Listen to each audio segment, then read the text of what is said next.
e que não tem pessoas treinadas, é fadada a simplesmente desaparecer. Eu pensei, Pedro nunca estudou administração, mas veja como ele colocou nesse texto sua visão da identidade do povo de Deus, a missão do povo de Deus, e muito interessantemente, ele percebe que pessoas precisam ser encaixadas nesta organização de um templo vivo. Paulo já tinha usado essa linguagem, capítulo 3, versículo 16 de 1 Coríntios. Vocês são templo de Deus, e quem estraga esse templo será estragado. Muito forte a linguagem de Paulo. Aqui Pedro não fala desse estrago, mas fala dessa construção que Jesus também falou, quando diz: edificarei a minha igreja.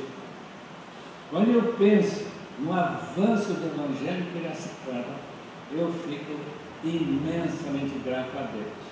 Porque há 50 anos atrás, talvez a primeira vez que eu vim para cá, havia muito poucos crentes nessa cidade.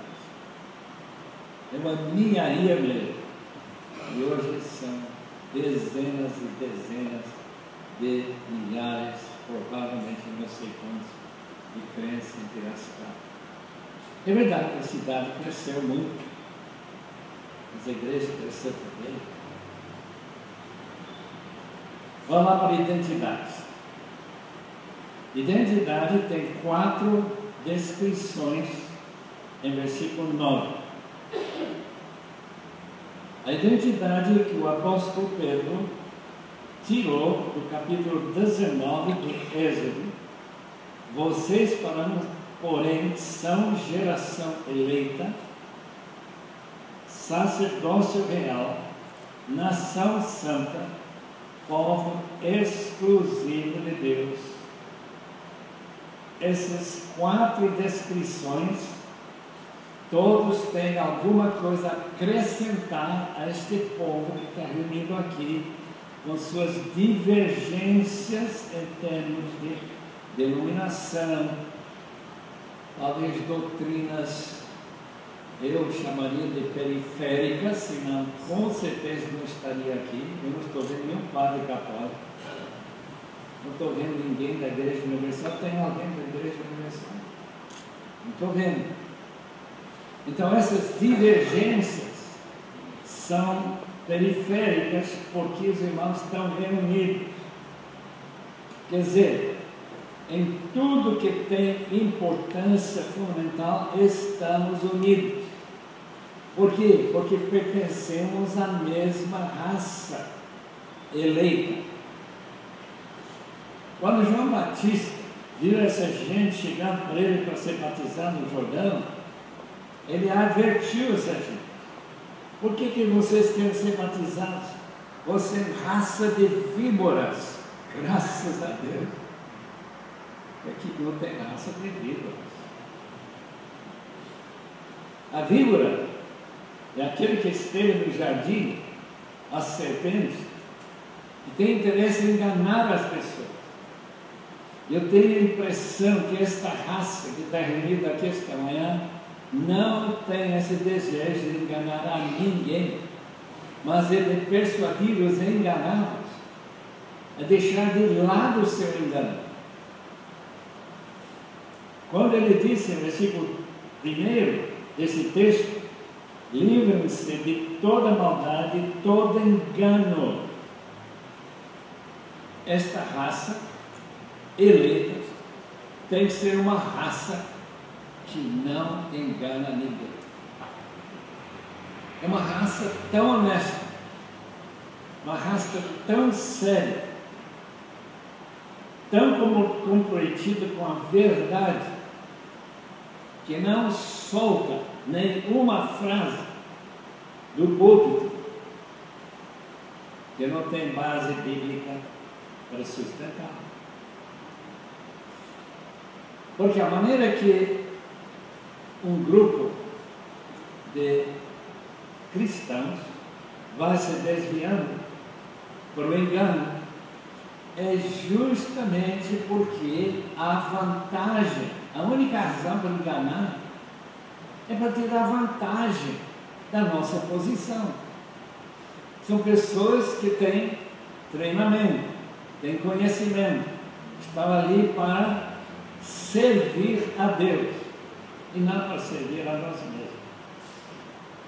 Portanto, lembrem-se de todo engano. Eu tenho a mania de caminhar de manhã e escutar mensagens.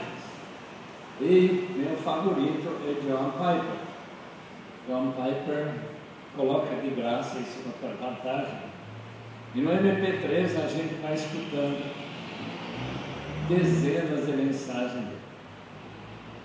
Uma coisa que eu gosto demais de John Piper é quando ele faz uma afirmação, talvez um pouco estranha para mim, a gente percebe que ele tem razão bíblica para essa afirmação. Primeira, a identidade nossa é que nós somos uma raça escolhida, selecionada. A palavra santidade já significa escolhida, separada. Por quê? Porque esse mundo está cheio de engano, já que todo mundo jaz no maligno. 1 João 5,19. Mas, pela graça de Deus, nós fomos renascidos, versículos anteriores, no capítulo 1 de Pedro, renascidos pela graça de Deus para ser honestos, íntegros e totalmente comprometidos com a palavra verdadeira. Uma vez, acho que foi em 97, lá em Alabama, terra da minha esposa, a gente foi com o nosso gênero, um alemão, Volker, e fomos lá para Tuscaloosa para ver uma nova fábrica alemã do Mercedes-Benz. Foi uma experiência que eu nunca tinha entrado numa montadora de automóvel. Quando chegamos lá, a primeira coisa que nós vimos foi identidade. Esse logo, né? Estrela de 3 pontos. E logo a gente entrando, vê que tudo está direcionado para Mercedes-Benz. Ninguém vai confundir que seja uma fábrica que produz carros Ford, o carro Chevrolet, outro carro qualquer. Só Mercedes-Benz. Não tem nada naquela nova fábrica, 300 milhões de dólares investidos lá perto de Tuscaloosa, na Alabama, nada que sugere que talvez isto não fosse de Mercedes-Benz. Nada. É isso que Pedro tem em mente. A nossa identidade é que não tem nada que desvia da realidade que nós somos um grupo especial no mundo. Especial porque Deus, na sua graça, nos escolheu para representar neste mundo invadido pelas forças satânicas. Raça escolhida. Escolhida e sacerdócio real. A ideia de sacerdote vai ficar mais claro no versículo 5. Seu trabalho é principalmente fazer intercessão através de sacrifício. E nós estaremos vendo justamente isso nesse capítulo. Que nosso sacerdócio, ao servir o rei, por esse sacerdócio real, tem essa finalidade de servir nosso Senhor Jesus, fazendo exatamente o que ele faria se ele estivesse vivendo em nossa casa, levantando a igreja que nós estamos pastoreando, falando aquilo que nós estamos falando, que Ele está identificado conosco, que somos representantes dele, como a Igreja Católica, que usou essa ideia de sacerdócio com a palavra pontífice, que faz ponte entre Deus e a humanidade. Quando a gente vê que todos nós chegamos a Cristo através de uma ponte, alguém que, como disse um primo muito distante meu, que escreveu livros que eram best-sellers, põe a mão na mão do filhinho e a outra mão na mão de Deus. Essa é a ideia de uma ponte. E nesse sacerdócio nós temos essa responsabilidade de encontrar pessoas enquanto caminhamos, quando visitamos, de pôr a mão, colocar essa mão na mão de Deus e tornar essa pessoa ligada diretamente a Deus, como sacerdócio real. Terceira característica deste povo de Deus é uma etnia. Tradução nação aqui não é tão ruim se nós lembrarmos que a nação é no sentido que as tribos brasileiras são nações de tribos.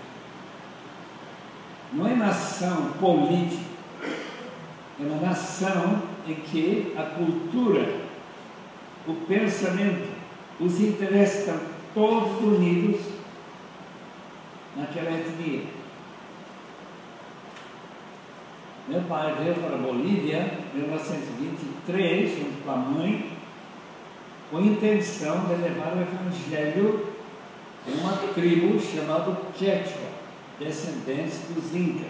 A Bolívia tinha naquela época mais ou menos 1 milhão de índios quechuas e menos de 10 crentes conhecidos no país inteiro. Então ele sentiu lá no Instituto Moody, onde ele estudou junto com a minha mãe, portanto eu estou aqui por causa dele Moody. Eu não teria nascido se não fosse dele Moody. Que ele chegava na Bolívia, aprendeu a língua quechua, que é uma língua muito complicada, eu vou dizer que eu aprendi quando era pequeno e depois eu esqueci quase tudo. Só uma palavra que eu não esqueci, piquiriri, tipo senhor, vocês vão poder repetir para saber, que é a língua mais fácil do mundo. E aos poucos, com a tradução do Novo Testamento lá para os idas de sempre sendo revisada, melhorada, eu lembro que a gente lia aquele estranha língua, quechua. E Deus tem levantado milhares de quechuas para servir ao Senhor. O pai então começou no Instituto Bíblico de Caratipampa, e antes dele ir embora em 68, já tinha eles que se autossustentavam e aprenderam a língua espanhola para poder ter mais contato com o mundo geral e começaram a pregar para os seus próprios colegas. Uma das razões que eu escolhi estudar a palavra e fazer a minha carreira, se puder usar essa palavra, foi sentar à mesa em um lugar chamado Aricaia, da gente ia de bicicleta, e eu vi o papai explicar a palavra de Deus. Eu quero fazer isso algum dia. É tão abençoado ouvindo ele.